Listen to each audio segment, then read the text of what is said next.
Selamat pagi, selamat siang, ataupun selamat sore, rekan-rekan semua. Perkenalkan, nama saya Fadilida, dan pada kesempatan kali ini saya akan mempresentasikan suatu proyek. Proyek yang akan saya presentasikan hari ini berfokus pada analisis data penjualan suplemen. Di pasar yang sangat kompetitif saat ini, keputusan yang kita ambil tidak bisa lagi hanya berdasarkan intuisi saja. Kita butuh data sebagai kompas untuk menavigasi bisnis. Tujuan utama analisis ini adalah menjawab pertanyaan-pertanyaan fundamental, apakah kita kuat, produk apa yang akan menjadi andalan kita, dan bagaimana cara kita bisa lebih efektif lagi di masa depan. Untuk itu, saya akan membagi presentasi ini menjadi 5 bagian. Yang pertama yaitu potensi dataset, yaitu mengapa data ini begitu berharga, kemudian latar belakang pertanyaan bisnis, bagaimana kita bisa merumuskan pertanyaan yang tepat untuk kedepannya, kemudian proses analisis. Saya akan mengajak Anda semua untuk melihat ke balik layar bagaimana data ini dapat diolah, dan keempat yaitu pemilihan visualisasi, dan terakhir yaitu kesimpulan dan refleksi ke depannya. Langsung saja kita mulai ke bagian pertama yaitu potensi dataset.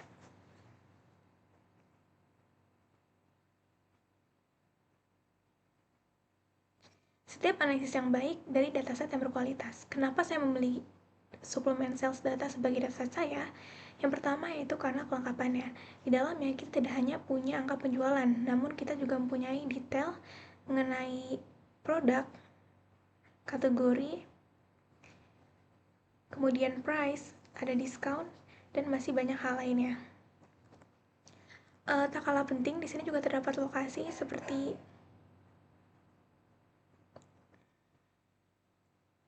lokasi USA, Kanada, ataupun UK, di mana kita dapat melihat kira-kira potensi manakah negara yang bisa menjadi penunjang kita ke depannya.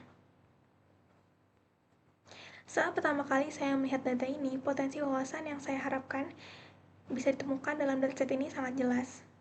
Yang pertama dapat menjawab pertanyaan seperti apakah ada produk yang dapat menjadi tulang punggung perusahaan kita, kemudian apakah ada pasar atau negara yang belum dimaksimalkan potensinya, kemudian apakah ketergantungan kita pada satu platform penjualan terlalu tinggi dibanding platform lainnya. Data ini bukan hanya sekedar angka, ini adalah cerminan dari pelaku pelanggan dan efektivitas strategi kita di lapangan. Ini adalah potensi terbesar mengubah data historis menjadi alat prediksi untuk masa depan. Selanjutnya, latar belakang pertanyaan bisnis.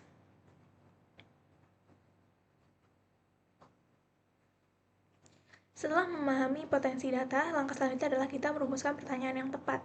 Pertanyaan bisnis tidak muncul begitu saja. Mereka lahir dari observasi dan asumsi awal kita saat melihat dataset. Saat pertama kali saya melihat kolom-kolom data, beberapa hal langsung menarik perhatian saya. Yang pertama ada observasi, yaitu seperti lihat ya, banyak sekali kolom-kolom seperti product name, product type, kategori, price, revenue, dan masih banyak lainnya. Dan membawa saya ke satu pertanyaan, kategori produk apa yang sekiranya paling laris dan dapat menghasilkan pendapatan tertinggi bagi perusahaan. Ini sangat penting untuk manajemen inventaris dan fokus pemasaran. Observasi kedua yaitu terlihat dari location. Di sini ada 3 lokasi yaitu Kanada, UK, dan USA.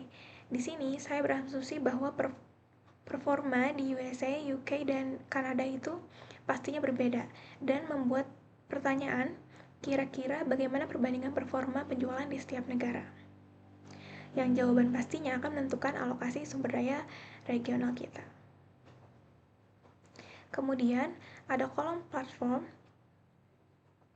Kita tidak hanya menjual di satu tempat, tapi ada 3 tempat, dan itu menjadi pertanyaan lagi, kira-kira platform mana yang dapat menjadi kontributor terbesar dalam penjualan perusahaan. Ini sangat penting dan sangat krusial untuk strategi digital dan hubungan kemitraan kita. Dan yang keempat, tentu saja ada date. Kira-kira bagaimana tren penjualan kita dari waktu ke waktu setiap minggunya.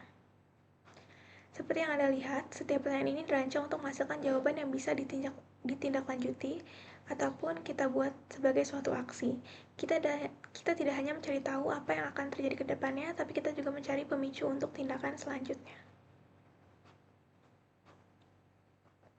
Selanjutnya,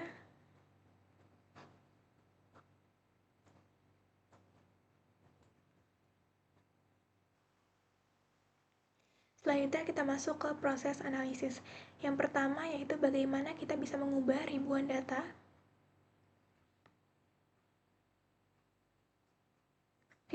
ini agar menjadi ringkas dan dapat dipahami dengan jelas oleh pembacanya ataupun kita sebagai pemegang aksi ke depannya. Langkah pertama yaitu mengubah data mentahnya. Yang pertamanya itu sedikit berantakan, kemudian menjadi sebuah tabel.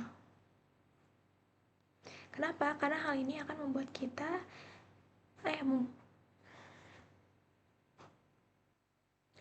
karena dengan tabel data ini akan membuat data kita menjadi pintar.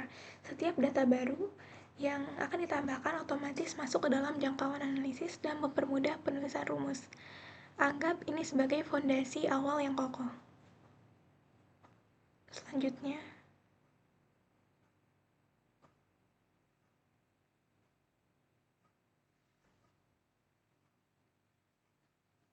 Selanjutnya ada pivot data. Pivot tabel. Mungkin terdengar sedikit teknis, tapi konsepnya sangat sederhana. Pivot tabel adalah alat untuk meringkas data secara masif tanpa perlu pusing dengan formula-formula yang ada sebelumnya.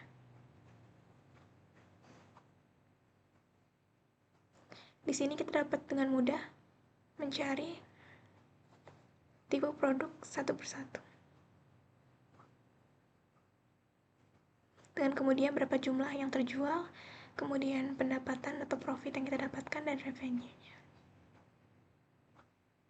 Di sini kita juga dapat melihat platform yang kita inginkan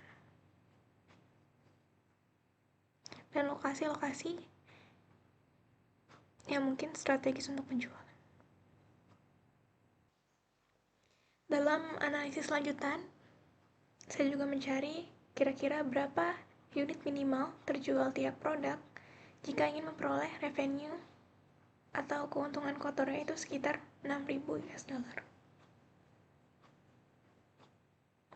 Di sini dapat kita lihat bahwa dengan harga 31 dolar itu dengan revenue-nya sekitar 6.000, kita minimal harus terjual 188 unit agar kita bisa mendapatkan keuntungan kotornya 6.000 US dollar. Kemudian ini juga berlaku ke produk-produk selanjutnya.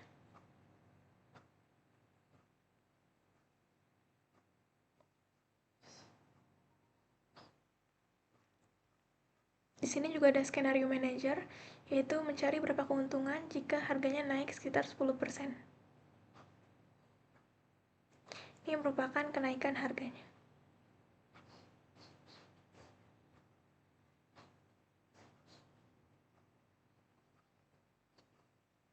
Dan yang terakhir,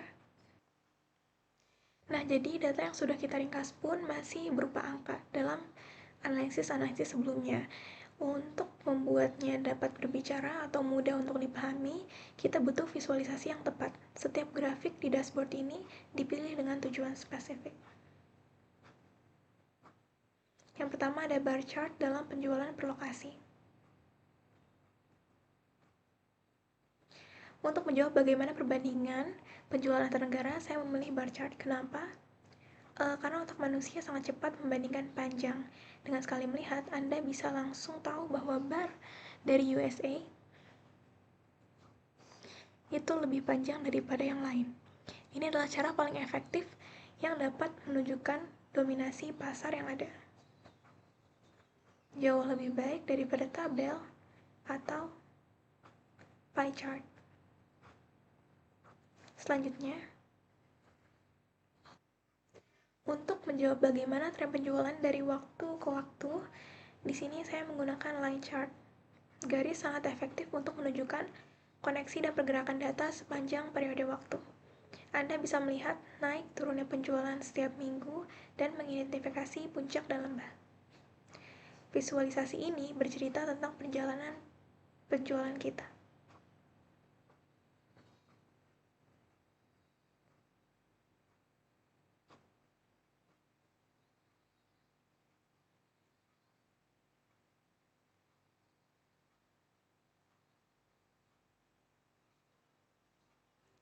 seperti yang saya tayangkan pada kesempatan kali ini.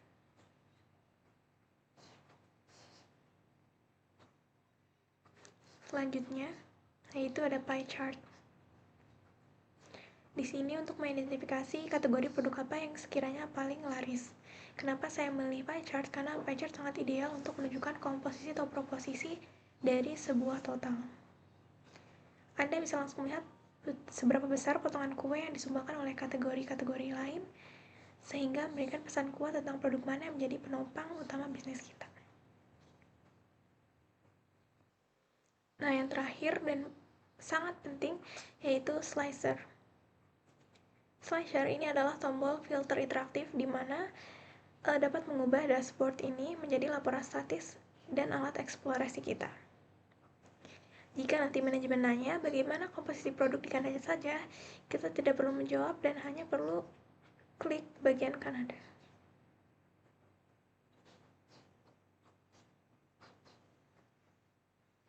Akan terlihat data yang kita perlukan. Atau misalkan produk type apa yang kira-kira paling menguntungkan. Dapat terlihat jelas.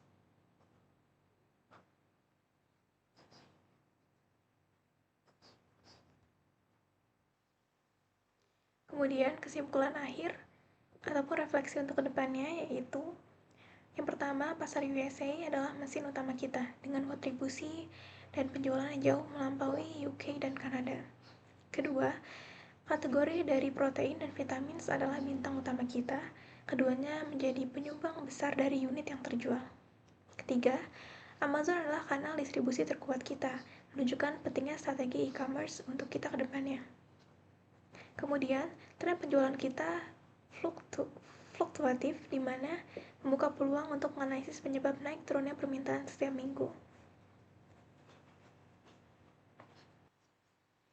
Refleksi terpenting dari proyek ini adalah analisis data tidak berhenti pada apa yang terjadi.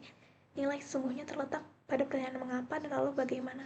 Data ini memberitahu kita di mana kita harus fokus dan langkah selanjutnya adalah menggali mengapa penjualan di UK lebih rendah dan bagaimana kita bisa mereplikasi kesuksesan di USA ke pasar lainnya.